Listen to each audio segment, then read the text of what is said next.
नमस्कार, मैं अभिषेक वर्मा। आप देख रहे हैं गुरुजी टीवी और कवर्धा से एक बड़ी अपडेट निकल कर सामने आई है। जी हाँ, मैं आपको बता दूं कि लोहारीडीह में जो मामला हुआ था, जो कचरू साहू था, वो कचरू साहू आत्महत्या नहीं किया था, बल्कि कचरू साहू का निर्मम हत्या की गई थी।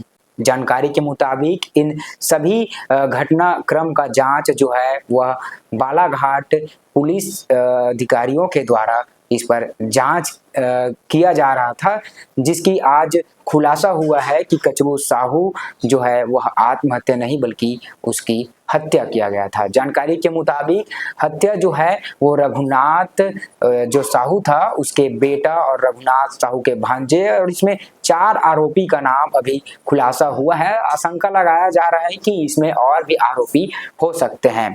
आपको मैं बता दूं कि ये जो मामला था उसमें कचरू साहू की जो बेटी थी वह बिलख बिलख कर रो रही थी, चिल्ला चिल्ला कर बता रही थी कि मेरे पिताजी का जो है वह हत्या हुआ है, लेकिन इस पर कोई सुनवाई नहीं हुई।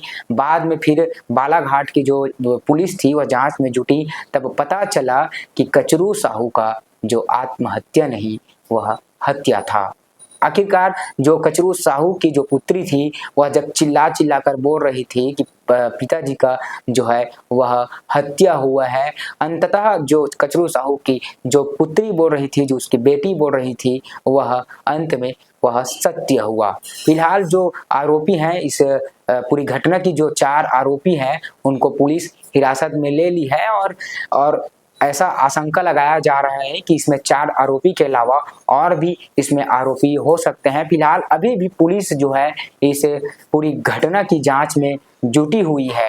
आपको बता दूं कि इस पूरी जो लोहारीडीह कांड जो हुआ था उसमें लगभग 169 लोगों को पुलिस हिरासत में ली थी। इस पूरी घटना के जो आरोपी थे उन सब लोगों को जेल में ले जाकर बंद किया गया था और अभी भी जेल में वो बंद है। और अब कचरू साहू का जो रिपोर्ट आया है उनसे एक बड़ा खुलासा हुआ है, जिनसे कचरू साहू का जो आत्महत्या का जो आरोप लगाया जा रहा था वो अब स्पष्ट हो गया है कि कचरू साहू की हत्या किया गया था। फिलहाल अभी आरोपी जो 4 आरोपी हैं वो जेल में अभी बंद है। उसमें आरोपी का नाम है, जो रघुनाथ का सुपुत्र है, उसका बेटा है, उसका नाम दिनेश साहू है, और रघुनाथ का जो भांजा है उसका नाम जो है रोमन साहू, और एक टेकचंद और राखी लाल। ये 4 आरोपी जो है वह कचरू साहू को मार के फांसी में टांग दिए थे। ये चारों आरोपी अभी पुलिस के हिरासत में हैं। आगे और आपको दिखाएंगे। कबीरधाम जिले के रेंगाघाट थाने के लोहारडीह क्षेत्र के सनसनीखेज शिव प्रसाद उर्फ कचरू साहू के मर्ग जो उनकी हत्या हुई है, इसके संबंध में आज यहाँ पे हम प्रेस वार्ता के लिए आप सबको आमंत्रित किए हैं। इस पूरा घटनाक्रम इस घटना का इस प्रकार से है कि इसमें 4 आरोपियों ने मिलके इसको एक साजिश के रूप में अंजाम दिया था। जो आरोपी हैं इसमें आरोपियों के नाम हैं टेकचंद पिता सनकुलाल पटेल, दिनेश पिता रघुनाथ साहू, रोमन पिता सनकुलाल साहू, राखीलाल पिता सुखराम हिरवाने। इसमें दिनेश और रोमन साहू ये दोनों जो है मुख्य रूप से इसके साजिश करता रहे हैं। इनके ऊपर 2 आपराधिक रिकॉर्ड भी छत्तीसगढ़ में कबीरधाम ज़िले में दर्ज किए गए हैं, और इनकी व्यक्तिगत रंजिश इनके परिवार की, जो मृतक है कचरू साहू, उनके परिवार से थी। इसमें हत्या के पीछे 3-4 कारण जो हमें पृष्ठभूमि में जब हमने इसमें गहनता से जांच करी जो निकल के आए हैं, उसमें ये है कि साहू समाज के लोहारडीह सर्किल के अध्यक्ष थे ये शिवचरण साहू जी, और इन्होंने इन्हें समाज से बेदखल एक सामाजिक प्रेशर दूसरे गुट के ऊपर बना के रखा था।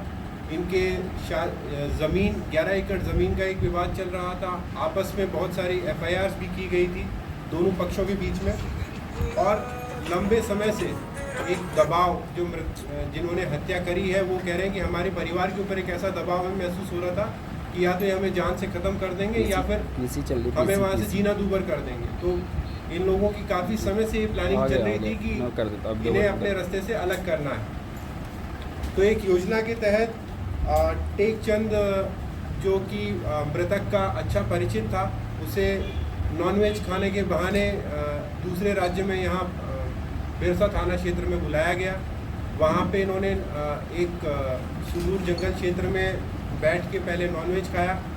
दूसरे लोगों को उन्होंने मोबाइल पे सूचना दी, मोटरसाइकिल के माध्यम से वो लोग वहाँ पे पहुँचे, लकड़ी से मारपीट करी इसकी और गमछे से उसके गला घोटने का प्रयास किया। जब मृतक इसमें अधमरा हो गया, बेहोश हो गया, तो उसी गमछे को फाड़ के एक दूसरे स्थान पर उससे उसे फांसी दी गई, जहाँ पे वो फाइनली मरा। इसमें पूरी तरीके से घटनाक्रम में ये भी देखने को मिला है कि पहले वो नहीं मरा था, अनकॉन्शियस था, लेकिन जब उसको दिया गया तो उससे ये इफ़ेक्ट आया कि इसे जैसे कोई व्यक्ति खुद आत्महत्या करता है तो उसका इफ़ेक्ट एक क्रिएट किया गया पूरे घटनाक्रम में। और पूरे घटनाक्रम में शुरू से ही पुलिस को गुमराह करने का बहुत प्रयास किया गया था। जैसा कि आप सब लोगों को मालूम है कि लोकल में रेगाकार क्षेत्र में, लोहारडी क्षेत्र में इस घटना को लेके बहुत संवेदनशीलता बनी हुई थी। एक व्यक्ति की मॉब लिंचिंग भी उस क्षेत्र में हुई थी। तो हमारे लिए चुनौती थी कि इस पूरे घटनाक्रम को कैसे संवेदनशीलता के साथ में हम ओपन करें।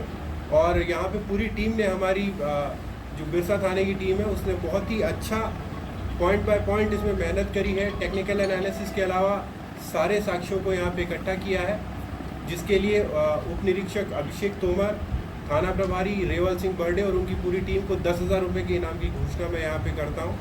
और इसी के साथ एक अंतर्राज्यीय हत्याकांड का हमने यहाँ पे खुलासा आप सबके सामने किया। सर, ये पीएम रिपोर्ट को इसने आत्महत्या की है, बाद में फिर ऐसा खुलासा हुआ कि हत्या की गई थी। सर, इसके बारे में बताइए। जी देखिए, जब पीएम रिपोर्ट आई थी, पीएम रिपोर्ट में हमेशा ये देखा जाता है कि जो कॉज ऑफ डेथ है वो hanging, asphyxia due to hanging लिखा है डॉक्टर ने, जो कि जैसे आपको बता रहा हूँ कि कोई सेमी कॉन्शियस व्यक्ति यदि है, उसके साथ मारपीट करके आप यदि उसे पेड़ से यदि उसको लटकाएंगे तो उसके अंदर सेम सिम्टम्स आएंगे जो कि किसी आत्महत्या की हैंगिंग के दौरान दिखाए जाते हैं। तो उस कारण से यहाँ पे शुरुआती तौर में पुलिस को गुमराह करने का एक प्रयास किया गया। इसके अलावा परिस्थितियाँ भी घटनास्थल पे मोटरसाइकिल को एक तरीके से खड़ा करना, मोबाइल फ़ोन को डैमेज करना, आरोपियों ने बहुत ही सुनियोजित तरीके से इस घटनाक्रम को अंजाम दिया था, जिससे प्रथम दृष्टया ये प्रतीत हो कि ये घटना मर्डर ना हो कि एक सुसाइड है। तो इसे सुसाइड का रूप देने का प्रयास किया। ये जो और क्या उनमें और लोग भी शामिल हो सकते हैं ऐसी कुछ, या देखिए प्रकरण किया है? प्रकरण इसमें आज ही दर्ज आज अर्ली मॉर्निंग स्टेजेस में हमने इसमें प्रकरण किया है और अरेस्ट भी उनकी आज ही उनको न्यायालय में पेश भी किया जा रहा है। तो अभी ये इन्वेस्टिगेशन में रहेगा और इन्वेस्टिगेशन में हो सकता है कि और रोचक तथ्य भी आपके सामने। इस हत्याकांड में जुर्म को कबूल किया? जी हाँ। हाँ जी, इस हत्याकांड में मृतक रघुराज साहू का भी कोई हाथ था धीरज के पिता? ये क्योंकि अब जो उनकी मतलब ऑलरेडी ही इज़ डेड, तो उस पॉइंट पे क्योंकि उनसे पूछताछ तो संभव नहीं थी, इन लोगों से जो बात करी है इनमें प्रथम दृष्टया इन लोगों ने उस पर कुछ ऐसी जानकारी नहीं दी है। परंतु जैसा कि मैंने आपको कहा, हो सकता है कि आगे विवेचना में कुछ और तथ्य आ सकते हैं। वर्तमान में जो परिस्थिति है उसमें 4 आरोपी हमने मुख्य रूप से चिन्हित किए हैं और इन्हें हम अंजाम तक लेंगे। इस मामले में आपकी गिरफ्तारियाँ हो सकती है, संभावना है? अभी तक की विवेचना के हिसाब से तो नए बिंदु नहीं आ रहे, परंतु यदि कोई साक्ष्य आते हैं, आपके माध्यम से आते हैं या परिजनों के माध्यम से आते हैं, तो उन पर विचार किया जाए। सर, आरोपियों तक आप कैसे पहुँचे? नहीं, इस संबंध में जो घटनाक्रम आपसे आज साझा किया है, इसको हमने कई बार पुष्टि करने के बाद ही आज उनके साथ हम साझा कर रहे हैं। और अभी तक यदि इसके अलावा भी और कोई तथ्य आते हैं, तो चूँकि अभी प्रकरण दर्ज किया गया, अगर विवेचना में और अन्य तथ्य आते हैं तो उस पर भी हम लोग काम करें। सर, इस हत्या की गुत्थी को सुलझाने के लिए मध्य प्रदेश की जो पुलिस है उनको 1 माह लग गया, क्या वजह रही है जो इतना लेट? नहीं, देखिए जैसा कि मैंने आपको बताया, चूँकि ये एक सनसनीखेज प्रकरण था, इसमें प्रत्येक बिंदु को काफ़ी गंभीरता से, जैसा कि आप समझ सकते हैं कि जब एक घटना को आत्महत्या का रूप दिया जा रहा है तो बहुत सारे साक्ष्यों को छुपाया जा रहा है। प्लस जो इसमें दूसरा पक्ष था, वहाँ पे भी एक मॉब लिंचिंग की घटना हुई थी, तो उस पक्ष के लोगों से भी पूछताछ करने में हमें काफ़ी कठिनाइयों का सामना शुरुआती स्टेज पे करना पड़ा था, क्योंकि पहले कानून व्यवस्था की स्थिति को नियंत्रण में लेना वो अपने आप में पुलिस के लिए एक चुनौती था। तो उन सब चुनौतियों के बीच से निकलते हुए इसका काम को अंजाम देना, इस विवेचना को सही ट्रैक पे लेके आना इसलिए मैं कहूँगा कि भले ही हमने समय इसमें आपको लग सकता है कि समय ज़्यादा लिया, लेकिन मैं ये कहूँगा कि एक फुल प्रूफ काम यहाँ पे पुलिस ने किया और आपको इसमें रिजल्ट भी दिखेगा कि इनकी सजा कन्विक्शन आपको 100% देखते हैं। छत्तीसगढ़ पुलिस का उनको जी हाँ, ये रघुनाथ साहू के रिश्ते में आता है। ये रघुनाथ साहू के रिश्तेदार हैं। इनफैक्ट दिनेश साहू रोमन उनका बेटा है, रोमन साहू और राखीलाल इनके बुआ के लड़के हैं। तो ये आपस में रिश्तेदार हैं और इनकी जो आपको पता है पहले से पारिवारिक रंजिश, जिसके बारे में कई अखबारों में भी हम लोग भी सुन रहे थे और हमने खुद ने भी इसकी जांच करी थी। तो इनकी रंजिश का कारण बहुत ही गहरा था और काफ़ी समय से ताक में थे कि कैसे इस व्यक्ति की हत्या की जाए।